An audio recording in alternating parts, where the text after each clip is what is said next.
I'm showing you how to do a complete cleaning on your airbrush on Ron's Trains and Things right now.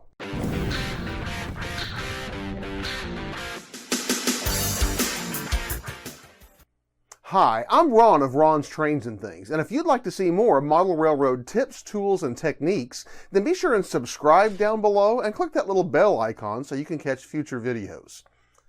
I've had a number of requests over recent months to do some videos about airbrushing. So today I'm going to begin that process by showing you how I completely clean my airbrush so that I make sure that no paint builds up over time and that it continues working at its optimal level. Do you use an airbrush in your model building? Tell me what you believe the pros and cons of using an airbrush is in the comments section down below. Now we're going to go over to the paint booth and I'm going to show you exactly from the moment I finish a painting job how I clean my airbrush to make sure it continues working properly. Today I will be cleaning my Bensberg 200NH airbrush. This is a single action internal mix siphon fed airbrush.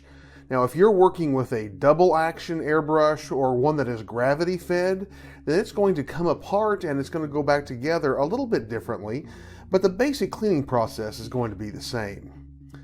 Here, I have just finished a painting project. My first step is to wash excess paint out of the inside of the brush. To do so, I remove the siphon cap and the filter from my paint jar, and I insert it into a clean jar with some 70% isopropyl alcohol in it. I run some of the IPA through the brush to rinse the paint from the inside. As I finish with each step in this process, I dump any dirty cleaning solution or waste paint into a wastewater container, in this case, this cottage cheese container. I also have on hand a small container with about 1/4 of an inch of window washing fluid, or Windex, in the bottom. After I've run the IPA through the airbrush, I remove the filter from the siphon and take the cap off the top of the filter. I drop both of these pieces into the container with the Windex. Now I put a little bit of Windex into the paint jar and put the siphon cap on it and run a little bit of the Windex through the brush, which begins the process of actually washing the inside of the brush. Windex makes a great solvent for most acrylic paints and does a great job of cleaning paint out of your airbrush and off of your parts. Again, all of the waste fluids go into my wastewater container. Now it's time to disassemble the airbrush. I remove the air hose from the brush, and then as I remove each piece, I put it into the container with the Windex. First, I remove the nozzle guard,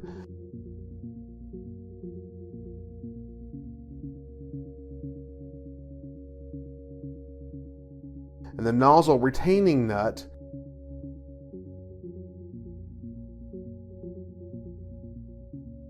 and the nozzle itself.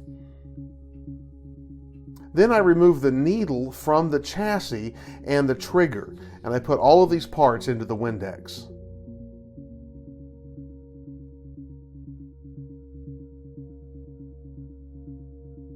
I also have a set of cleaning brushes that I'm going to use as I fully clean my airbrush, and I drop them right into the Windex so that they can get some Windex on them as well.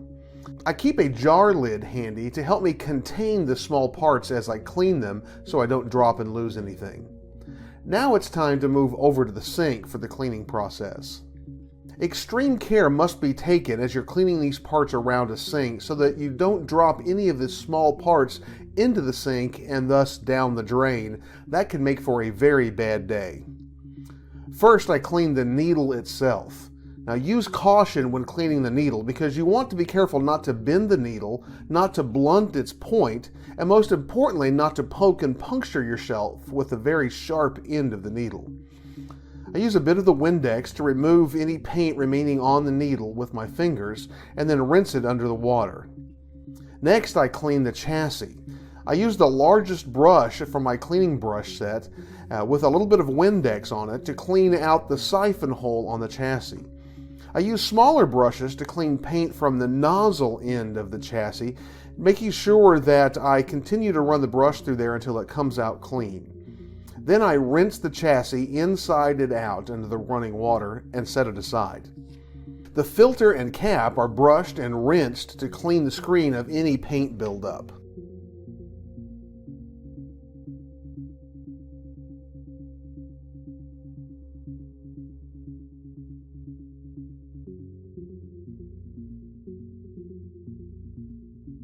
I run a medium-sized brush through the pipe on the siphon cap from each end to remove any paint that might remain inside of the pipe.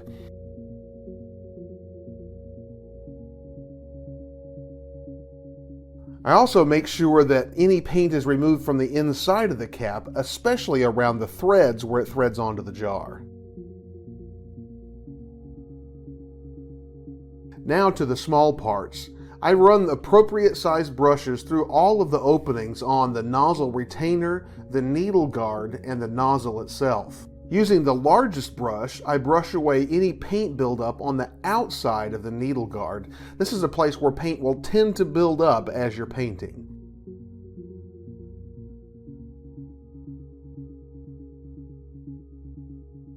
Extra care must be taken as you clean the nozzle itself because it is extremely small.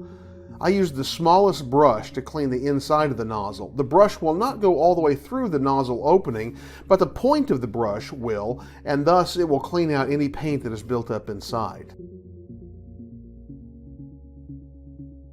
I clean out my paint jars, making sure to remove any paint not only from the inside of the jar, but also from the cap threads around the top as well. With my airbrush clean, I now rinse out my cleaning brushes and pour all of the dirty Windex into the wastewater container. Be sure to observe any local ordinances as well as manufacturer recommendations regarding the disposal of waste paint and cleaner. Back at the workbench, I'm ready to begin reassembling my airbrush. I use some paper towels to dry all of my parts as I go. First, I blot the cleaning brushes and set them aside to dry. I blow air through the siphon cap tube and the filter to blow any excess water away, and then I reassemble them and set them aside to air dry.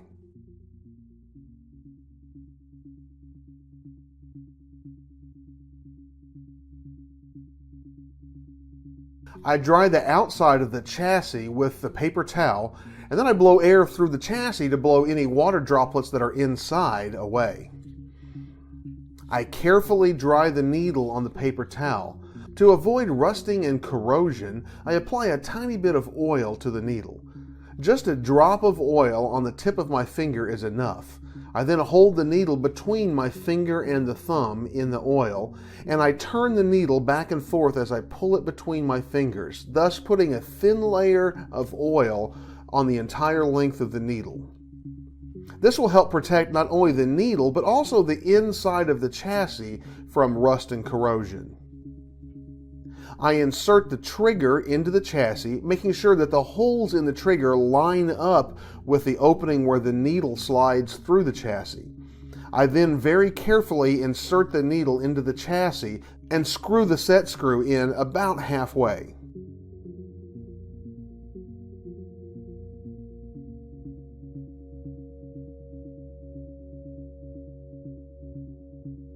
Next, I dry the nozzle retainer, and the needle guard.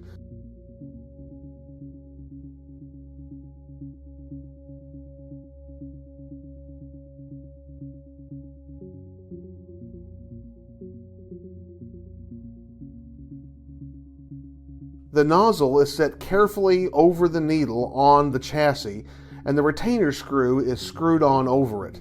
Gentle finger tightening is all that's needed here. Then the needle guard is threaded onto the outside of the nozzle retainer. After the airbrush is fully assembled, I screw the needle all the way in to make sure everything is positioned properly and the needle clears all the way into the airbrush. I then thread it back out far enough to protect the needle while the airbrush is in storage. Finally, I dry the outside of the paint jars. They've been sitting upside down on these paper towels for a while, so they're well drained from the inside, so I store them right side up so they can fully air dry. Storing all of my airbrush equipment back in its drawer, I'm finished with the cleaning process, and my airbrush is ready for its next project. And that's how I keep my airbrush clean and working at its very best.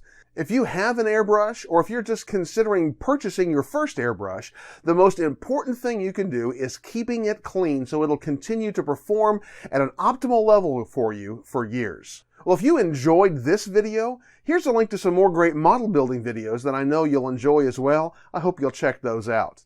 Also, take a look at the description down below and find my Amazon pick of the week, as well as links to my Amazon page, my Patreon page, and ways that you can connect with me on social media.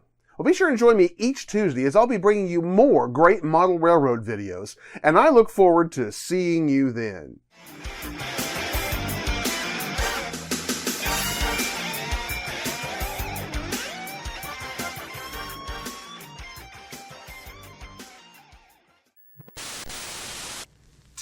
Lizzie?